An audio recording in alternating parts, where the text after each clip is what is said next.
ആശ്വാസം നേടാം. ഹൃത്തിനുള്ളിൽ ജീവൻ നൽകും വചനം, തിരുവചനം. പ്രിയമുള്ളവരെ, ഇന്നേ ദിവസം നമ്മൾ ധ്യാനിക്കുന്നത്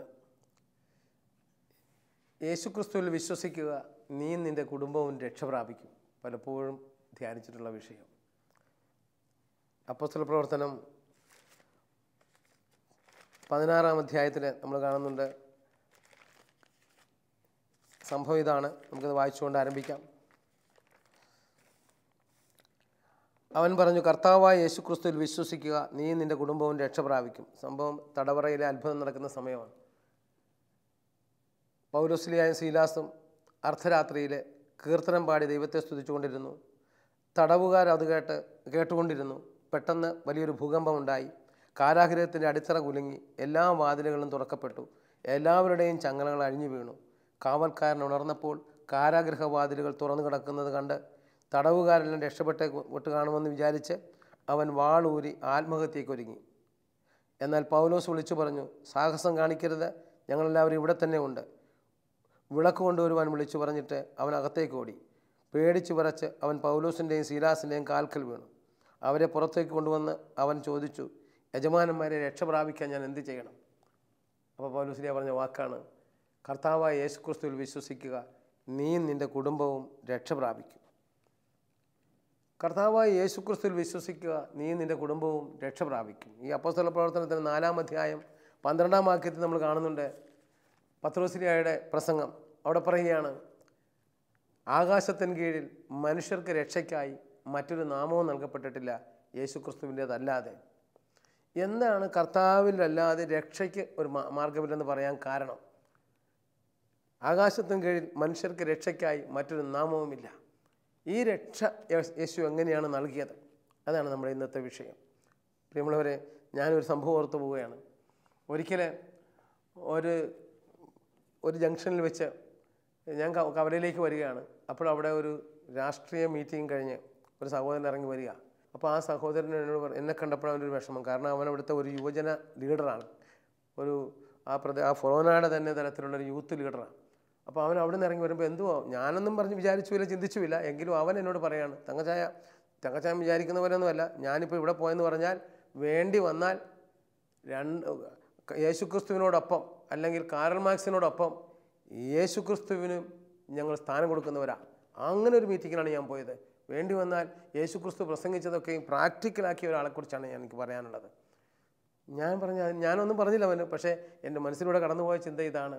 ഒരു ക്രൈസ്തവനായി വളർന്നു വന്ന ഒരു യുവജന നേതാവ് പറയുകയാണ്, വേണ്ടി വന്നാൽ കാറൽ മാർക്സിനോടൊപ്പം യേശുക്രിസ്തുവിന് സ്ഥാനം കൊടുക്കാം. മറ്റൊരു സംഭവം, ഒരിക്കൽ വിഷസൻ്റെ കളക്ഷന് വേണ്ടി പോയിക്കൊണ്ടിരിക്കുകയായിരുന്നു. പോകുമ്പോഴേ ഒരു വീട്ടിൽ ചെന്നപ്പോഴേ അവിടെ നടുക്ക് തിരുഹൃദയത്തിൻ്റെ പടവും വെച്ചിരിക്കുന്നു. വീട്ടിലെ നടുക്കത്തെ പടത്തിലെ പ്ലാസ്റ്റിക് പൂവും മറ്റു രണ്ടിലും മുല്ലപ്പൂ കോർത്ത് വിട്ടിരിക്കുന്നു. ഞാൻ ചോദിച്ചു, ഇതെന്താണ്? ഇവർ രണ്ടുപേരും ജീവിച്ചിരിക്കുന്ന നേതാവ്, നടുക്കിരിക്കുന്നത് മരിച്ചുപോയ ലീഡറാണ്. ഞാൻ പറയുന്നത്, ചില മനുഷ്യർക്കെങ്കിലും യേശുക്രിസ്തുവിനെക്കുറിച്ചുള്ള ചില വികലമായ ധാരണകളുള്ളിലുണ്ട്. ലോകത്തിൽ കാണുന്ന ഏതെങ്കിലും ഒരു ലീഡറിനോട് സമനാക്കാൻ അവനെ നമുക്ക് സാധ്യമല്ല. ലോകത്തിൽ കാണുന്ന ഏതെങ്കിലും ഒരു സാമൂഹ്യ പരിഷ്കർത്താവിനോട് തുല്യമായി അവനെ കാണാൻ ശ്രമിച്ചാലും യേശു ആരാണെന്നറിയുക പ്രയാസമാണ്. യേശുവിനെ പറ്റി ഇങ്ങനെ പറയാൻ സാധിക്കും, യേശുവിൻ്റെ സ്വഭാവത്തിൽ ഇങ്ങനെ ഉണ്ടെന്നൊക്കെ.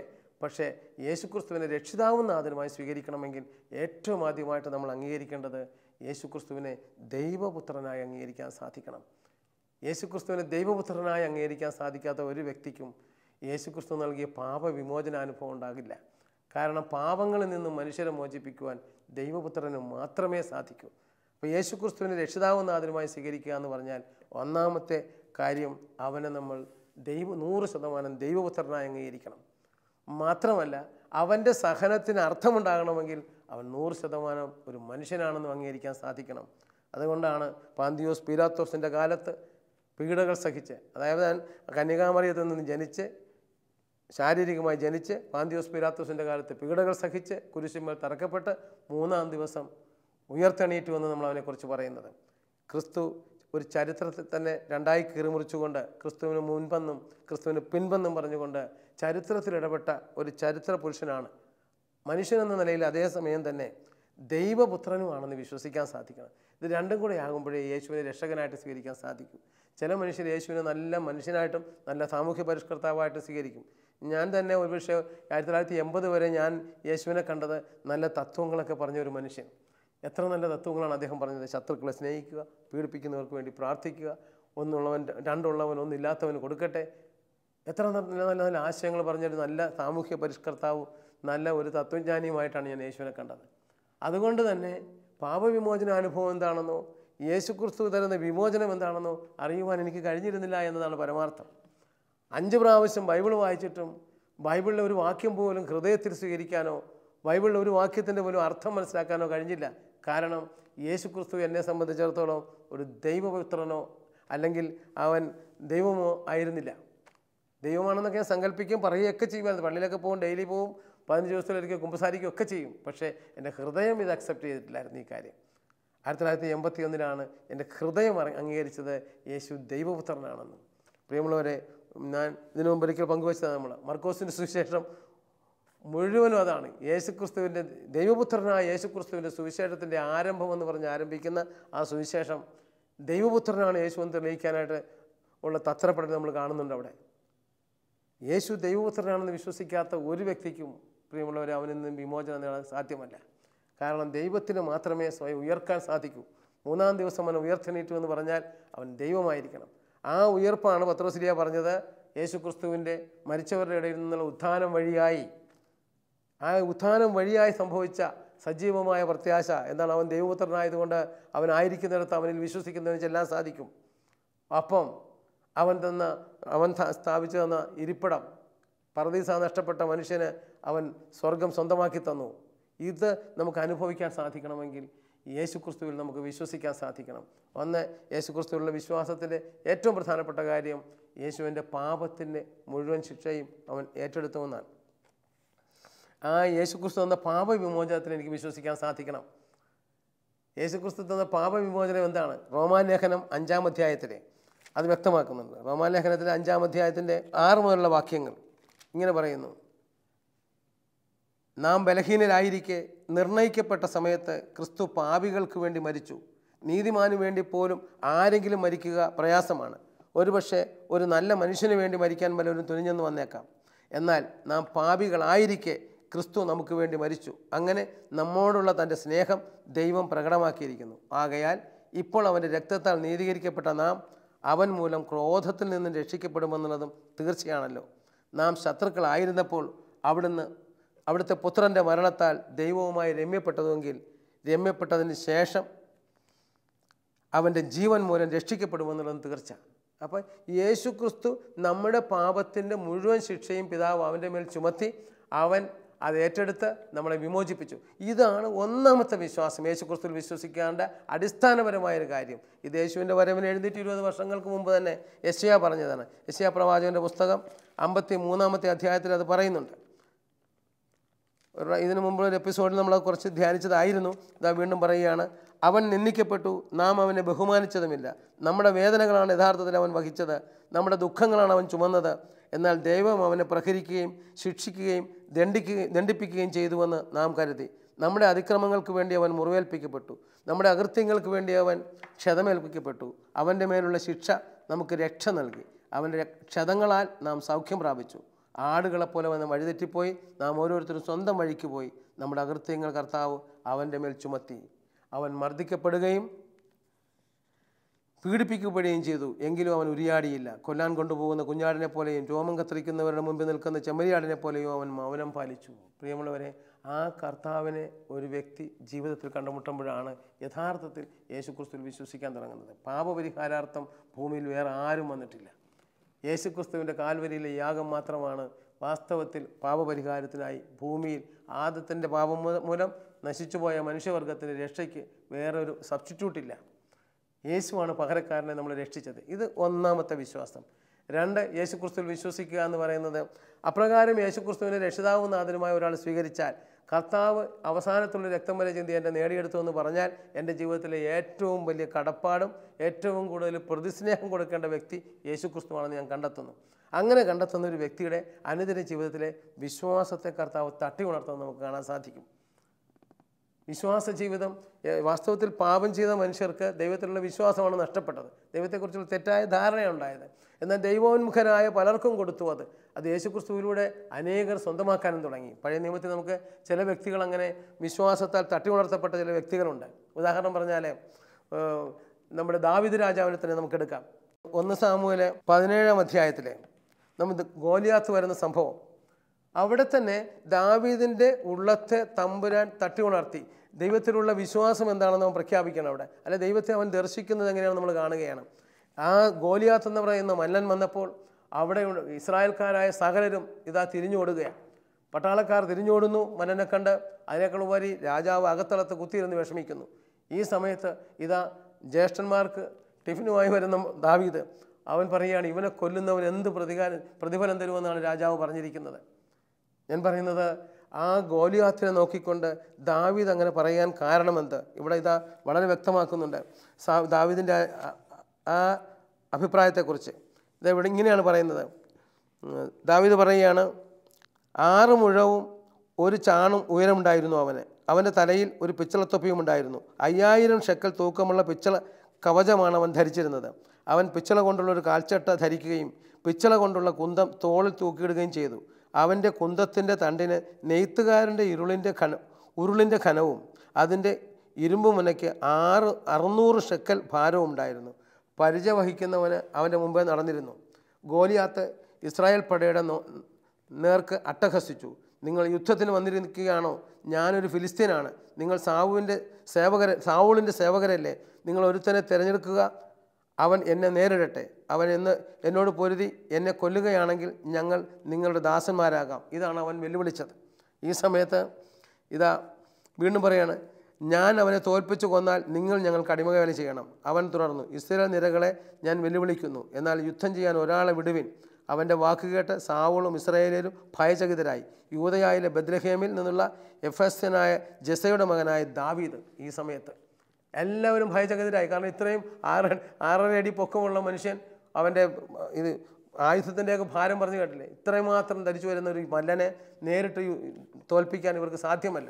അപ്പോഴാണ് ദാവീദ്, ജെസയുടെ 8 മക്കളുണ്ടായിരുന്നു, അവരിൽ ഏറ്റവും ഇളയവനാണ്. ഞാനീ പറഞ്ഞു വരുന്നത്, സാവൂളും ദാവീദിൻ്റെ സഹോദരന്മാരും മറ്റും ഇസ്രായേലരും ഏലാ താഴ്വരയിൽ ഫിലിസ്തീനോട് യുദ്ധം ചെയ്യുകയായിരുന്നു. പിതാവ് ആജ്ഞാപിച്ചതനുസരിച്ച് ദാവീദ് അതിരാവിലെ എഴുന്നേറ്റ് ആടുകളെ ഒരു കാവൽക്കാരനെ ഏൽപ്പിച്ചിട്ട് ഭക്ഷണ സാധനവുമായി പുറപ്പെട്ടു. ചേട്ടന്മാർക്ക് ഭക്ഷണമായിട്ട് പോയ പാർട്ടിയാണിത്. ദാവീദ് അവിടെ ചെന്നപ്പോൾ അവൻ കേൾക്കുന്നു, ഇത് ഇസ്രായേലിനും ഫിലിസ്തീനും യുദ്ധസന്നദ്ധരായി മുഖാമുഖം അണിനിരന്നു. കൊണ്ടുവന്ന പൊതി പടക്കോപ്പ് സൂക്ഷിപ്പുകാരനെ ഏൽപ്പിച്ചിട്ട് ദാവീദ് യുദ്ധരംഗത്തേക്ക് ഓടിച്ചെന്ന് തൻ്റെ സഹോദരന്മാരോട് ക്ഷേമം അന്വേഷിച്ചു. അവരോട് സംസാരിച്ചുകൊണ്ടിരിക്കവേ ഗത്തിൽ നിന്നുള്ള ഗോലിയാത്ത് എന്ന ഫിലിസ്തീൻ മല്ലൻ മുൻപോട്ട് വന്ന് മുൻപത്തെ പോലെ തന്നെ വെല്ലുവിളി ആരംഭിച്ചു. ഗോലിയാത്തിനെ കണ്ടപ്പോൾ ഇസ്രായേൽക്കാർ ഭയന്നോടി. അവർ പറഞ്ഞു, ഈ വന്ന് നിൽക്കുന്ന മനുഷ്യനെ കണ്ടോ? അവൻ ഇസ്രായേലിലെ നിന്ദിക്കാൻ വന്നിരിക്കുന്നു. അവനെ കൊല്ലുന്നവനെ രാജാവ് സമ്പന്നനാക്കും. തൻ്റെ മകളെ അവന് വിവാഹം ചെയ്തു കൊടുക്കും. അവൻ്റെ പിതൃഭവനത്തിന് ഇസ്രായേൽ കരമൊഴിവുകൾ കൽപ്പിച്ചു കൊടുക്കുകയും ചെയ്യും. ദാവീദ് അടുത്ത് നിന്നവരോട് ചോദിച്ചു, ഈ ഫിലിസ്തീനെ കൊന്ന് ഇസ്രായേലിന് വന്നിരിക്കുന്ന അപമാനം നീക്കിക്കളയുന്നവനെ എന്ത് കിട്ടും? ജീവിക്കുന്ന ദൈവത്തിൻ്റെ സേനകളെ നിന്ദിക്കുവാൻ ഈ അപരിചിതൻ ആരാണ്? ഞാനിത് പറയുന്നത്, ഗോലിയാത്തിൻ്റെ മുമ്പിൽ ദൈവത്തിലേക്ക് നോക്കി ദൈവത്തിൽ നിന്ന് ശക്തി ആർജിച്ച ഒരേ ഒരു വ്യക്തി ദാവീദ്. അവൻ പറയാണ്, ഈ ഫിലിസ്തീനെ കൊന്ന് ഇവനെ കീഴടക്കുന്നവന് എന്ത് ലഭിക്കും? അവർ പറഞ്ഞു, രാജാവ് നേരത്തെ പറഞ്ഞ കാര്യങ്ങളൊക്കെ കിട്ടുമെന്ന് പറഞ്ഞു. ഇവനെ ഒന്നുകൂടെ വായിച്ചേക്കാം. അവനെ കൊല്ലുന്നവന് മുമ്പ് പറഞ്ഞതെല്ലാം നൽകുമെന്ന് അവർ പറഞ്ഞു. ദാവീദ് അവരോട് സംസാരിക്കുന്നത് കണ്ടപ്പോൾ അവൻ്റെ മൂത്ത സഹോദരൻ പറഞ്ഞു, വഴക്ക് പറഞ്ഞ് ഓടിക്കുകയാണ് ഇവനെ. പക്ഷേ ദാവീദ് വീണ്ടും ചോദിച്ചു. ദാവീദിൻ്റെ വാക്ക് കേട്ട് സാവൂളിനെ അതറിയിച്ചു. രാജാവ് അവനെ വിളിപ്പിച്ചു. ദാവീദ് സാവൂളിൻ്റെ അടുത്ത് ചെന്നു. അപ്പോഴാണ് ഒരു പയ്യൻ്റെ വന്നിരിക്കുന്നു. രാജാവ് പറഞ്ഞു, മകനെ, അങ്ങയുടെ ദാസൻ യുദ്ധം ദാവീദ് സാവൂളിനോട് പറഞ്ഞു, അവനെ ഓർത്ത് ആരും അധൈര്യപ്പെടേണ്ട. ദാവീദ് രാജാവിനോട് പറയുക, ഈ ഫിലിസ്തീനോട് അങ്ങയുടെ ദാസൻ യുദ്ധം ചെയ്യും. സാവൂൾ ദാവീദിനോട് പറഞ്ഞു, നീ ഫിലിസ്തീനെ നേരിടാൻ നീ ശക്തനല്ല, നീ ചെറുപ്പമല്ലേ. ഈ ബാലൻ എങ്ങനെ ഇതിനെ നേരിടും? രാജാവിന് പോലും മനസ്സിലാകുന്നില്ല. പക്ഷേ ആ ദാവീദ് പറയുന്ന വാക്കുകൾ നമുക്ക് ശ്രദ്ധിക്കാം. യജമാനനെ, വല്ല സിംഹമോ കരടിയോ വന്ന് ആട്ടിൻപറ്റത്ത് നിന്ന് ഒരു ആട്ടിൻകുട്ടിയെ തട്ടിയെടുത്താൽ ഞാൻ അതിനെ പിന്തുടർന്ന് ആട്ടിൻകുട്ടിയെ രക്ഷിക്കും. അതെന്നെ എതിർത്താൽ ഞാൻ അതിൻ്റെ ജടയ്ക്ക് പിടിച്ച് അടിച്ചു കൊല്ലും. അങ്ങനെ അങ്ങയുടെ ദാസൻ സിംഹങ്ങളെയും കരടുകളെയും കൊന്നിട്ടുണ്ട്. ജീവിക്കുന്ന ദൈവത്തിൻ്റെ സൈന്യത്തെ അപമാനിക്കുന്ന അപരിച്ഛേദിതനായ ഈ ഫിലിസ്തീനും അവയിലൊന്നിനെ പോലെ ആകും. ഞാനിത് പറയുന്നത് വിശ്വാസം എന്ന് പറയുന്നത് ജീവിക്കുന്ന ദൈവത്തിൽ ഉറപ്പായുള്ളൊരു ബോധ്യമാണ്. ഈ ദാവീദിന് അത് ലഭിച്ചു. ഞാൻ നേരത്തെ പറഞ്ഞല്ലോ, നമ്മൾ തുടങ്ങി വെച്ചത് അതാണ്, യേശുക്രിസ്തുവിൽ വിശ്വസിക്കുക എന്ന് പറയുന്നത്. അത് ഉൾക്കണ്ടുകൊണ്ട് ദൈവത്തെ ദർശിക്കുവാനും ദൈവത്തിൻ്റെ ശക്തി അറിയുവാനുമാണ്. ഇവിടെ ദാവീദ് ആ ദൈവത്തിൻ്റെ ശക്തി തിരിച്ചറിഞ്ഞ മനുഷ്യൻ പറയുകയാണ്, ഇവനെ എൻ്റെ കരങ്ങളിൽ ഏൽപ്പിക്കും. ഇനി സ്വാഭാവിക മാർഗങ്ങളല്ല ദൈവത്തിൽ വിശ്വസിക്കുന്നവൻ്റെ ശക്തി. ഇവിടെ ദാവീദ് സാവൂൾ രാജാവ് ഉടനെ തന്നെ അവനെ പടച്ചട്ടി അണിയിക്കുവാനും ആഭരണങ്ങൾ കൊടുക്കുവാനൊക്കെ ഒരുങ്ങുന്നുണ്ട്. പക്ഷേ അങ്ങനെ ഒരുങ്ങുന്നുണ്ടെങ്കിലും ദാവീദിനെ ധരിച്ചിട്ട് നടക്കാൻ പറ്റുന്നില്ല. ഇവിടെ പറയുന്നുണ്ട്, സാവൂൾ തൻ്റെ പോർച്ചട്ട ദാവീദിനെ അണിയിച്ചു, ഒരു പിച്ചളത്തൊപ്പി അവനെ തലയിൽ വെച്ചു, തൻ്റെ കവചവും അവനെ ധരിപ്പിച്ചു. പോർച്ചട്ടയും വാളും ധരിച്ച് ദാവീദ് നടക്കാൻ നോക്കി, പക്ഷേ സാധിച്ചില്ല. അവന് പരിചയമില്ലായിരുന്നു അത്. ഇതൊന്നും പരിചയമില്ലാത്തതിനാൽ അവൻ ഊരി രാജാവിനെ ഏൽപ്പിച്ചു. പിന്നെ അവൻ തൻ്റെ വടിയെടുത്തു, തോട്ടിൽ നിന്നും മിനുസമുള്ള 5 കല്ലുകളെടുത്തു, എന്നിട്ട് കവണിയും കല്ലുമായി പോവുക. ഇനി പറഞ്ഞു വരുന്നത്, ദൈവത്തിൽ വിശ്വസിക്കുന്നവൻ്റെ ശക്തി ദൈവമാണ്. യേശുക്രിസ്തുവിൽ വിശ്വസിക്കുക, നീ നിൻ്റെ കുടുംബവും രക്ഷപ്രാപിക്കുമെന്ന് പറഞ്ഞാൽ ആ കാൽവരിയിലെ യാഗത്തിലൂടെ യേശു ചെയ്തത് എന്താണെന്ന് തിരിച്ചറിയാനുള്ളൊരു കാഴ്ച നമുക്കുണ്ടാകണം. ഞാനീ പറഞ്ഞു വരുന്നത്, ദാവീദിന് ആ കാഴ്ച ലഭിച്ചതോടുകൂടി അവൻ്റെ മുൻപിൽ നിൽക്കുന്ന പ്രതിബന്ധങ്ങളൊന്നും ഒരു പ്രതിബന്ധമല്ല. അവൻ ആ കല്ലും കവണിയും കൊണ്ട് തന്നെ ചെല്ലുമ്പോഴും അയാൾ പറയുന്നത്, ഞാൻ പട്ടിയാണോടാ, പട്ടി എറിയാൻ വരുന്ന പോലെ നീ കല്ലുമായിട്ട് വരുവാൻ എന്നൊക്കെ പറയുന്ന ഗോലിയാത്തിനെ നമുക്ക് കാണാൻ സാധിക്കും. അവനെ പാഞ്ഞെടുത്ത് ഇവനെ ഞെരുക്കി കൊല്ലാമെന്നാണ് അയാൾ വിചാരിച്ചത്. അടുത്ത് വരുന്നതിന് മുമ്പ് തന്നെ ദാവീദ് മുന്നോട്ട് ചെന്ന് കല്ലെടുത്ത് അവനെ എറിയുന്നു, അവൻ്റെ തിരുനെറ്റിയിൽ തന്നെ കൊള്ളുന്നു, അവൻ വീഴുന്നു. എന്നിട്ടോ കയ്യിൽ വാള് പോലും ഇല്ലാത്ത ദാവീദ് ചാടി അവൻ്റെ ദേഹത്തിരിക്കുന്നു, അവനെ തല വെട്ടിയെടുക്കുന്നു, രാജാവിൻ്റെ അടുക്കൽ കൊണ്ടുപോകുന്നു. ഞാനീ പറയുന്നത്, വിശ്വാസത്താൽ അവൻ ദൈവത്തിൻ്റെ ശക്തി ധരിച്ചു. അതുമൂലം തന്നെ ഗോലിയാത്തിനെ കീഴടക്കാൻ സാധിച്ചു. പ്രിയമുള്ളവരെ, പാപം നമ്മളെ ഏറ്റവും കൂടുതൽ ഭരിക്കുന്ന ഒന്നാണ്. പലരും ഇതിൽ നിന്ന് മോചനമില്ല. ഇന്ന് ഞാൻ ഓർക്കുകയായിരുന്നു, പലപ്പോഴും ഈ മദ്യപന്മാർക്ക് തന്നെ 1984 ഞാൻ ഈ കള്ളുകൂടി നിർത്താൻ ഒരു മാർഗ്ഗമില്ലെന്ന് പറഞ്ഞ് നടക്കുന്ന ആൾക്കാരുണ്ട്. അല്ലെങ്കിൽ കുടിച്ചാൽ തന്നെ അത് വലിയ കുഴപ്പമില്ലെന്ന് പറഞ്ഞ് നടക്കുന്നവരുണ്ട്. ഞാൻ ഓർക്കുകയായിരുന്നു, യേശുക്രിസ്തുവിനെ രക്ഷിതാവുന്ന ആദരമായി സ്വീകരിക്കാൻ ഒരു മദ്യപനെ പ്രാപ്തനാക്കുന്നത് ഇങ്ങനെയാണ്. നിനക്ക് അസാധ്യമായത് ഇതാ ചെയ്തു തരാൻ ഒരാൾ ചെയ്തു. നിന്നെ ഈ ഇത് പാപമാണെന്ന് ആദ്യം സമ്മതിപ്പിക്കുക അവനെക്കൊണ്ട്. കാരണം മദ്യപന്മാരും പരദൂഷകരും ദൈവരാജ്യത്തിൽ പ്രവേശിക്കുകയില്ല. അത് അംഗീകരിച്ചു കഴിഞ്ഞാൽ അവൻ്റെ ഉള്ളിൽ യേശുക്രിസ്തു വന്നു കഴിഞ്ഞാൽ അവനെ നേരിടാനുള്ള ഒരു പവർ, ഒരു സുപ്രീം പവർ അവനെ നിയന്ത്രിക്കുന്നു എന്നൊരു ബോധ്യത്തിൽ വന്നാൽ എത്രയോ മനുഷ്യരെയാണ് മോചിപ്പിക്കാൻ സാധിച്ചത്. ഞാൻ പറയുന്നത്, വിശ്വാസിക്ക് എപ്പോഴും ഒരു സുപ്രീം പവർ അവൻ്റെ മേൽ വരും.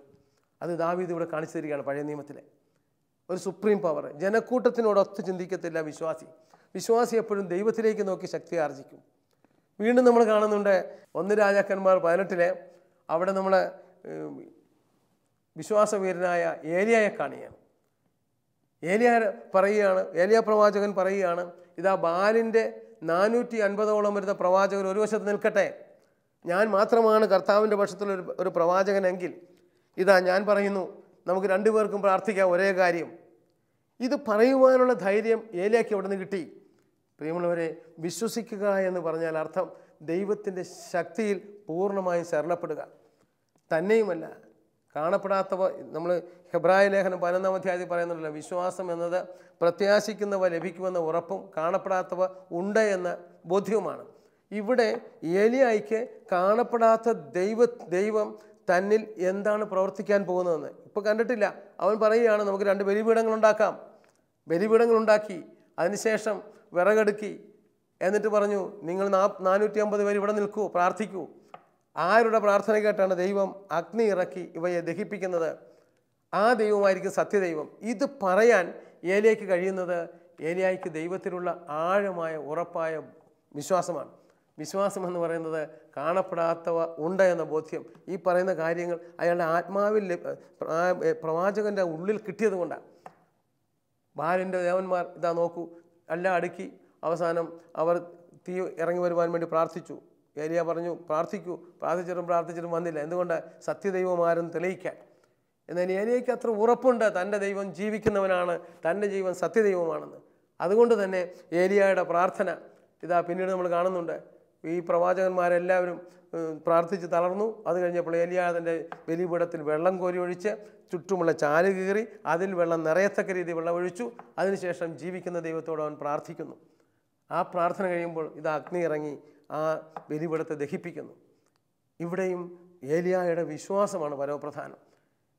കർത്താവായ യേശു ക്രിസ്തുവിൽ വിശ്വസിക്കുക എന്ന് പറയുമ്പോൾ അവൻ 2000 വർഷങ്ങൾക്ക് മുമ്പ് ചെയ്ത കാര്യം മാത്രമല്ല, അവൻ്റെ വാഗ്ദാനങ്ങൾ ഓരോന്നും നമ്മളിൽ നിറവേറുമെന്ന് വിശ്വസിക്കാൻ നമുക്ക് സാധിക്കണം. ഏതാണ്ട് 8800 വാഗ്ദാനങ്ങൾ ബൈബിളിലോടെന്ന് പറഞ്ഞിട്ടുണ്ട്. ഈ വാഗ്ദാനങ്ങൾ നിറവേറുമെന്ന് വിശ്വസിക്കാൻ നമുക്ക് സാധിക്കണം. വിശ്വസിക്കുക, വിശ്വാസം എന്ന് പറയുന്നത് അതാണ്. അങ്ങനെയുള്ള വിശ്വാസ പേരിലാണ് നമ്മളിപ്പോൾ ഏലിയായെ കണ്ടത്. പുതിയ നിയമത്തിലേക്ക് വരുമ്പോഴേ യേശു ക്രിസ്തുവിലുള്ള വിശ്വാസമാണ്. പത്രോസ്ലീഹ പറയുന്നില്ലേ, ഞങ്ങൾക്ക് സ്വർണ്ണമോ വെള്ളിയോ തരാനില്ല, ഞങ്ങളിൽ ഉള്ളത് തരുന്നു, യേശുവിൻ്റെ നാമത്തിൽ നീ എണീറ്റ് നടക്കുക, ജന്മനാ മുടന്തനായ വനിത എണീറ്റ് നടക്കുന്നു. എന്തുകൊണ്ട്? പ്രിയമുള്ളവരെ, വിശ്വാസത്തിൻ്റെ കണ്ണ് തുറന്ന് പത്രോസ്ലീഹ പറഞ്ഞപ്പോൾ ആ മുടന്തൻ സുഖം പ്രാപിക്കുന്നു. ഞാൻ പറഞ്ഞു വന്നത്, പാപവിമോചനം തന്ന യേശു ക്രിസ്തുവിനെ കണ്ടുമുട്ടിക്കഴിഞ്ഞാൽ അവൻ നമുക്ക് നൽകുന്ന ഒരു കാര്യമാണ് അവൻ നൽകിയ വാഗ്ദാനങ്ങൾ നിറവേറുവാനുള്ള കൃപ. കർത്താവ് പറയുന്നുണ്ട്, യോഹന്നാൻ്റെ സുവിശേഷം 14-ാമത്തെ അധ്യായത്തിലെ 12 മുതലുള്ള വാക്യങ്ങൾ ഇങ്ങനെ പറയുന്ന ഈശോ പറയുകയാണ്. 12-ാം വാക്യത്തിൽ, സത്യം സത്യമായി ഞാൻ നിങ്ങളോട് പറയുന്നു, എന്നിൽ വിശ്വസിക്കുന്നവനും ഞാൻ ചെയ്യുന്ന പ്രവൃത്തികൾ ചെയ്യും. എന്നിൽ വിശ്വസിക്കുന്നവനും ഞാൻ ചെയ്യുന്ന പ്രവൃത്തികൾ ചെയ്യും. മാത്രമല്ല, തുടർന്ന് പറയുകയാണ്, ഞാൻ പിതാവിൻ്റെ അടുത്തേക്ക് പോകുന്നത് കൊണ്ട് ഇവയേക്കാൾ വലിയവയും ചെയ്യും. നിങ്ങൾ എൻ്റെ നാമത്തിൽ ആവശ്യപ്പെടുന്ന എന്തും പിതാവ് പുത്രനിൽ മഹത്വപ്പെടേണ്ടതിന് വേണ്ടി ഞാൻ പ്രവർത്തിക്കും. പ്രിയമുള്ളവരെ, 3 വർഷക്കാലം കർത്താവിനോട് കൂടി നടന്നിട്ട് വിശ്വാസത്തിൻ്റെ കണ്ണ് തുറന്ന് ദൈവപുത്രനാണെന്ന് അന്വേഷിക്കാൻ പറ്റാതിരുന്നത് കൊണ്ട് തന്നെയാണ് കർത്താവ് 3 പ്രാവശ്യം പീഡാനുഭവത്തെക്കുറിച്ച് പറഞ്ഞിട്ടും ശിഷ്യന്മാർക്ക് മനസ്സിലായില്ല. എന്തിനധികം ഉയർത്തെണീറ്റ കർത്താവിനെ പോലും അവർക്ക് വിശ്വസിക്കാൻ സാധിച്ചില്ല. കർത്താവിനെ പിടിക്കുന്ന സമയത്ത് ഒരൊറ്റ ശിഷ്യൻ പോലും അവിടെ അങ്ങ് നിന്നില്ല.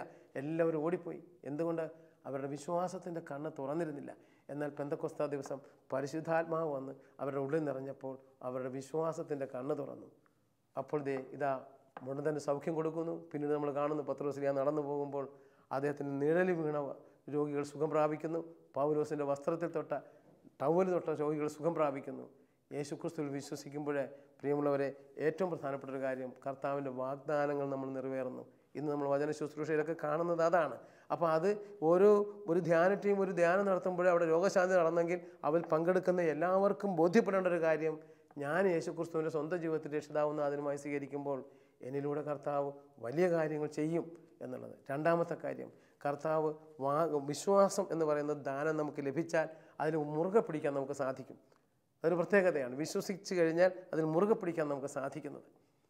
ഉദാഹരണം പറയും, ചെറിയ കാര്യങ്ങളാണെങ്കിൽ ഒരിക്കലും ഞാൻ ഓർക്കുകയായിരുന്നു, കർത്താവ് വിശ്വാസത്തിൽ എന്നെ ചലിപ്പിക്കാൻ തുടങ്ങിയ സന്ദർഭത്തിൽ ഒരിക്കലും ഞാനൊരു പ്രൈവറ്റ് കമ്പനി ജോലി ചെയ്തുകൊണ്ടിരിക്കുമ്പോഴേ ഒരു 3-4 ദിവസം എനിക്ക് വേറൊരു ധ്യാനത്തിന് പോയിട്ട് വന്നു കഴിഞ്ഞപ്പോഴേ, ഞാനാണെങ്കിൽ അവിടെ രാവിലെ തുടങ്ങുന്ന പണി വൈകിട്ട് വരെ ചെയ്യുന്ന പാർട്ടിയാണ്.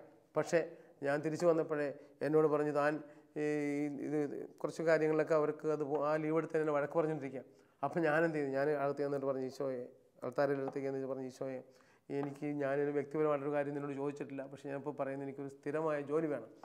അപ്പം തന്നെ കർത്താവിൻ്റെ ഉള്ളിൽ എനിക്കൊരു പ്രേരണ കിട്ടി, നിന്നെ ഞാൻ സർക്കാർ ഉദ്യോഗസ്ഥനായി ഹൈറേഞ്ചിൽ വെക്കാൻ പോയി. ഞാൻ ഇടുക്കി സോണിൽ ചെന്ന് എല്ലാ ആൾക്കാരോടും പറയാൻ തുടങ്ങി.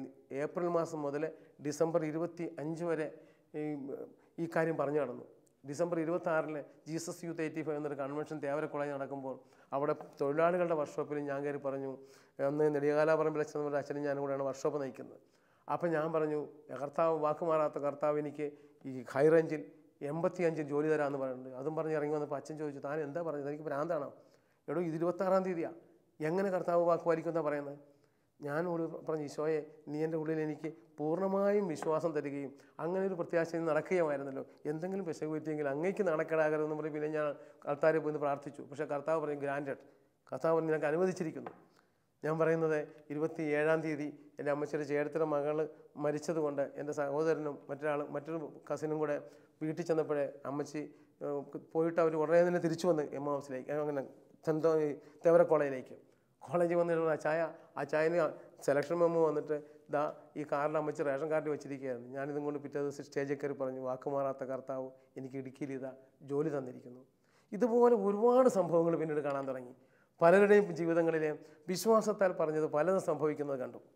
അപ്പോൾ അതുകൊണ്ട് നമുക്ക് വിശ്വാസം എന്ന് പറയുന്നത്, അടിസ്ഥാന വിശ്വാസം, യേശു ക്രിസ്തുവിൻ്റെ രക്ഷിതാവെന്ന് ആദ്യമായി സ്വീകരിക്കുക. എൻ്റെ മേലുള്ള ശിക്ഷ പിതാവ് അവൻ്റെ മേൽ ചുമത്തി. അത് വിശ്വസിച്ച് കഴിയുമ്പോൾ കർത്താവ് നമുക്ക് ഭൂമിയിലെ ജീവിതത്തിന് ആവശ്യമായ വിശ്വാസത്തിൻ്റെ വഴികൾ പറഞ്ഞു തരും. നാം പ്രാർത്ഥിക്കുമ്പോൾ രോഗശാന്തി ലഭിക്കുന്നതായിരിക്കാം, ചിലപ്പോൾ ചിലരുടെ കാര്യങ്ങളിൽ നമ്മൾ പ്രവചിക്കുന്നതായിരിക്കാം. ഇതൊക്കെ സംഭവിക്കും. അപ്പോൾ അതിനുള്ള കൃപ കർത്താവ് തരും. നമുക്ക് ഇന്നേ ദിവസം നമ്മുടെ വിശ്വാസത്തെ വർദ്ധിപ്പിക്കാൻ നമുക്ക് വേണ്ടി പ്രാർത്ഥിക്കാം. കർത്താവെ, അന്ന് ദാവീദ് വിശ്വാസത്താൽ ഗോലിയാത്തിനെ കൊന്നു. കർത്താവെ, അന്ന് ഏലിയ ദീർഘദർശി ജീവിക്കുന്ന ദൈവത്തിന് സാക്ഷ്യം വഹിക്കുവാൻ അത്രമാത്രം ആകാശത്ത് നിന്ന് അഗ്നി ഇറക്കുവാൻ മാത്രം ശക്തനായി. കർത്താവെ, അപ്പോസ്തലന്മാർ പരിശുദ്ധാത്മാവിൽ നിറഞ്ഞു കഴിഞ്ഞപ്പോൾ, അവർക്ക് വിശ്വാസത്തിൻ്റെ വരം ലഭിച്ചപ്പോൾ, അവർ നിത്യജീവൻ്റെ സുവിശേഷവും യേശുവാണ് രക്ഷകനെന്ന് പ്രഘോഷിക്കുകയും ചെയ്തപ്പോൾ, അതിൻ്റെ അടയാളമായി വിശ്വാസത്തിൻ്റെ പ്രതിഫലനങ്ങൾ ഒത്തിരി ഉണ്ടായി. രോഗശാന്തിയും അത്ഭുതങ്ങളും അവർ ചോദിച്ചതൊക്കെയും ലഭിക്കുന്ന ഒരവസ്ഥയും ഉണ്ടായി. കർത്താവെ, ഞങ്ങളുടെ കുടുംബങ്ങളിൽ നിന്ന് വചനം ശ്രവിച്ചുകൊണ്ടിരിക്കുമ്പോൾ, കർത്താവെ, അങ്ങയെ രക്ഷിതാവുനാഥനുമായി സ്വീകരിക്കുവാൻ, എൻ്റെ പാപത്തിൻ്റെ പരിഹാരം ചെയ്ത യേശുവിൽ വിശ്വസിക്കുവാനും, അതുവഴി അവൻ ജീവദാതാവായ ആത്മാവായി ഞങ്ങളുടെ ഹൃദയത്തിൽ വന്ന് ഞങ്ങളുടെ വിശ്വാസത്തിൻ്റെ കണ്ണ് തുറന്ന് വിശ്വാസത്തിൻ്റെ പ്രതിഫലനങ്ങൾ ഞങ്ങളുടെ ജീവിതത്തിൽ ഉടനീളം ഉണ്ടാകുവാനും, ജീവിതത്തിലുണ്ടാകുന്ന ചില കഷ്ടപ്പാടുകളിൽ, മക്കൾക്ക് രോഗമുണ്ടാകുമ്പോഴേ, ജീവിതത്തിൽ പ്രശ്നങ്ങളുണ്ടാകുമ്പോഴേ വിശ്വാസത്തോടെ അതിനെ അതിജീവിക്കുവാനുള്ളൊരു കൃപ ഞങ്ങൾക്കെല്ലാവർക്കും നൽകണമേ കർത്താവേ. വിശ്വാസത്താൽ ഞങ്ങളുടെ മക്കൾക്ക് രോഗങ്ങളുണ്ടാകുമ്പോൾ പ്രാർത്ഥിക്കാനും അവർക്ക് സൗഖ്യം കൊടുക്കുവാനും, വിശ്വാസത്താൽ ഞങ്ങളുടെ ജീവിതത്തിൽ പ്രയാസങ്ങളുണ്ടാകുമ്പോൾ കർത്താവിൻ്റെ വാഗ്ദാനങ്ങളെ വിശ്വസിക്കുവാനും അതനുസരിച്ച് പ്രത്യുത്തരം കണ്ടെത്താനും ഞങ്ങളെ അനുഗ്രഹിക്കണമേ. പിതാവിൻ്റെയും പുത്രൻ്റെയും പരിശുദ്ധാത്മാവിൻ്റെയും നാമത്തിൽ ആമേൻ.